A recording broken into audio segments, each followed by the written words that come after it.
السلام علیکم، آپ دیکھ رہے ہیں کے نیوز ایچ ڈی۔ میں ہوں حارث علی شاہ گیلانی۔ چلتے ہیں آج کی اہم خبروں کی طرف۔ رخ کریں گے ساہیوال کا، جہاں سے رپورٹ کر رہے ہیں ہمارے نمائندے محبوب چودھری۔ 18 اکتوبر ثانیہ کارساز کے حوالے سے ضلعی نائب صدر پاکستان پیپلز پارٹی ضلع ساہیوال چودھری بلال گلزار کی قیادت میں شہداء اور فلسطینی بہن بھائیوں کے حق میں ریلی نکالی گئی۔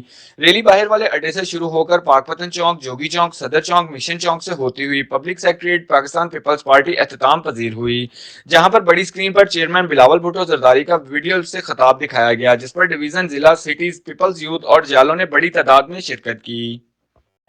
کہ ویژن بھی صدر زرداری کا، منصوبہ بھی صدر زرداری کا، اور کریڈٹ بھی صدر زرداری کا۔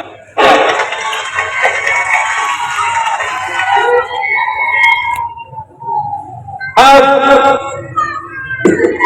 جیسے ہم نے سی پیک کی بنیاد رکھ کے پاکستان کے پسماندہ علاقے کے لیے سوچا تھا، پاکستان کی معیشت کے لیے سوچا تھا کہ ترقی۔ مزید خبروں اور اپڈیٹس کے لیے ہمارے ساتھ رہیے گا، تب تک کے لیے اپنا خیال رکھیے گا۔ اللہ حافظ۔